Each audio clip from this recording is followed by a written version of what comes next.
अब आपको अपनी सीए इंटर की पढ़ाई शुरू करनी है, तो सबसे पहला प्रश्न जो आपके मन में आता है वो ये आता है कि मैं एक ग्रुप करूं या दोनों ग्रुप करूं। वैसे तो देखिए, सभी पेपर अपने आप में इंडिपेंडेंट पेपर है, आप कोई भी पेपर शुरू कर सकते हैं, लेकिन मैं एडवाइस आपको क्या दूंगा, आपका सिलेबस जो है पूरा का पूरा खत्म हो जाता है बोथ ग्रुप का, अगर आप तमीज से चलते हैं।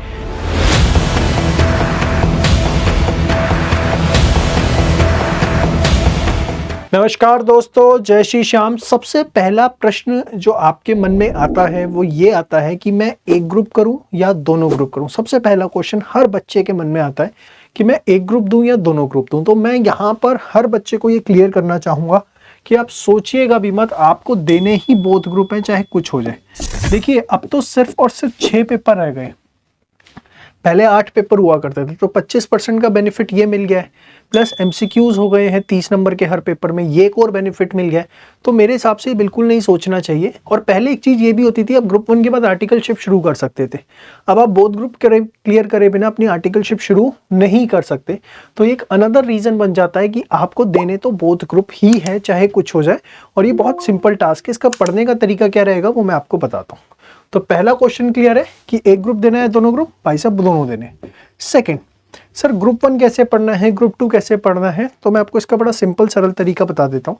देखिए, ग्रुप 1 के अंदर जो है आपके पास कौन कौन से पेपर हैं। ग्रुप 1 में आपके पास है एडवांस अकाउंट्स, ठीक है, फिर आपका आ जाता है लॉ, और फिर आपके पास आ जाता है टैक्सेशन। ग्रुप 2 में साहब अपने पास कौन से पेपर हैं, ग्रुप 2 में अपने पास आता है कॉस्टिंग, फिर अपने पास आता है ऑडिट एंड एथिक्स, और इसके बाद थर्ड पेपर आ जाता है अपने पास एफएमएसएम। वैसे तो देखिए, सभी पेपर अपने आप में इंडिपेंडेंट पेपर है, आप कोई भी पेपर शुरू कर सकते हैं, लेकिन मैं एडवाइस आपको क्या दूंगा, मैं आपको एडवाइस ये दूंगा, पहले आप ग्रुप 1 के साथ शुरू करें, और ग्रुप 1 के अंदर कोई भी 2 पेपर आप शुरू करें, एनी 2 पेपर, कोई भी 2 पेपर के साथ अपनी पढ़ाई शुरू करें। तीनों पेपर एक बार में ना उठाए। सर वो 2 पेपर कौन से हो सकते हैं, कोई भी हो सकते हैं। आप एडवांस अकाउंट्स लॉ कर लीजिए, आप एडवांस अकाउंट्स टैक्स कर लीजिए, आप लॉ टैक्स कर लीजिए।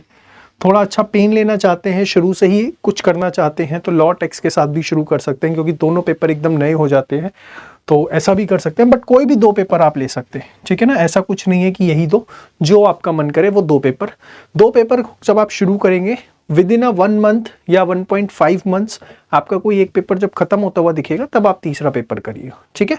और फिर जब ग्रुप 1 के आपके पेपर खत्म हो जाए, फिर आप ग्रुप 2 अपनी पढ़ाई शुरू करिएगा। कितना टाइम लगता है, सब मोटा मोटा अगर बहुत अच्छे से पढ़ाई कर रहे हैं कि आप सारी की सारी वीडियोस प्रॉपर देख रहे हैं, ठीक है ना, साथ में जो परफेक्ट प्रैक्टिस बुक है उसके सारे क्वेश्चंस अपने हाथ से कर रहे हैं, और टेस्ट के अंदर कोई कंजूसी नहीं दे रहे, पूरे टेस्ट जो है सही तरीके से एकदम तमीज़ से दे रहे हैं, तो मान के चलिए ग्रुप 1 के अंदर आपको जो है 90 से 100 दिन लग सकते हैं। और जो बच्चे थोड़ा सा ज़्यादा टाइम लेते हैं उनको हो सकता है 110 दिन तक भी लग जाए, लेकिन इससे ऊपर टाइम नहीं जाता। ग्रुप 2 के अंदर साहब, ग्रुप 2 के अंदर अगर मैं बात करूं, कंपैरेटिवली टाइम थोड़ा सा कम लगता है, बट फिर भी यहाँ पर मैं आपको कहूँगा कि आप मान के चलो 80 to 100 डेज की जो है आपकी एवरेज रहेगी, ठीक है। मतलब जितना टाइम आपको ग्रुप 1 में लगेगा उससे 10, 12, 15 दिन आपको ग्रुप 2 के अंदर कम ही लगने वाले हैं। बहुत एकदम तमीज़ से कह रहा हूँ, जिसमें आपने सब किया है, वीडियोस किया है, पीपी बुक का एक एक क्वेश्चन हाथ से किया है, एक एक टेस्ट अपने हाथ से दिया है, अच्छे से रिविजन करी है, तो आपको ये टोटल टाइम जो है ऑल टुगेदर लगने वाला है। तो देखिए, अगर आप फेब में खड़े हैं, फेब से शुरू करते हैं, ठीक है ना, तो फेब का मंथ हो गया, मार्च का मंथ हो गया, अप्रैल, मई, जून, जुलाई, ठीक है ना। तो आप देखिए 3 महीने और यहाँ 3 महीने, मैक्सिमम टू मैक्सिमम अगर मैं ले लूँ तो अगस्त के भी आप 15 डेज ले लेते हैं, 15 अगस्त तक, ठीक है ना, आपका सिलेबस जो है पूरा का पूरा खत्म हो जाता है बोथ ग्रुप का, अगर आप तमीज़ से चलते हैं। फिर आपके पास जो सितंबर, अक्टूबर और अगस्त के 15 दिन बचते हैं, 2.5 महीने भरपूर रिवीजन करिए, जिसमें आपको मॉक टेस्ट देने हैं, सब कुछ देने हैं और कुछ नहीं करना।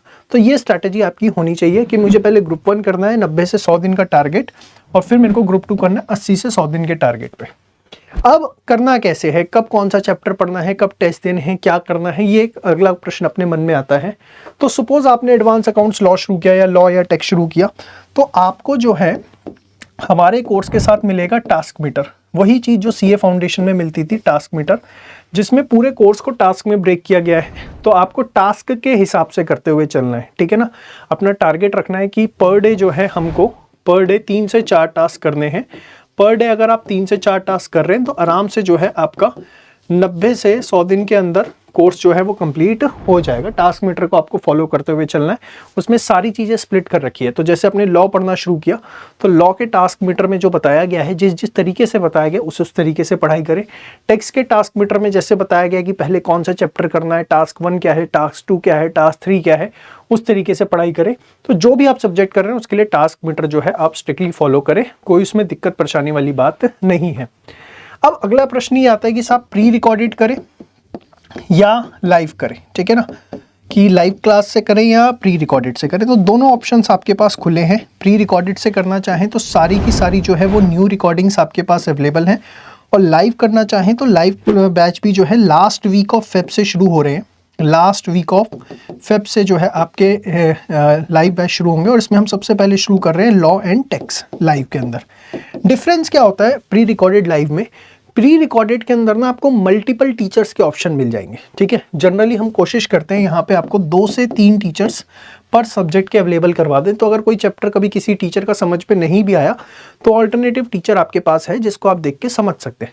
लाइव में स्पेसिफिकली आपको एक ही टीचर मिलते हैं, हाँ बाद में आप उनकी रिकॉर्डिंग देख सकते हैं, उसमें कोई रिस्ट्रिक्शन नहीं है। प्री रिकॉर्डेड का एडवांटेज ये है कि आप अपनी स्पीड से भी आगे चल सकते हैं। लाइव में थोड़ा सा पर्सनल इंटरेक्शन मिल जाता है। तो आप फाउंडेशन पढ़ के आए हुए बच्चे हैं, आपको जो अच्छा लगे, प्री रिकॉर्डेड अच्छा लगे उससे पढ़िए, लाइव अच्छा लगे लाइव से पढ़िए, लेकिन पढ़िए, बस मेन चीज़ इतनी है।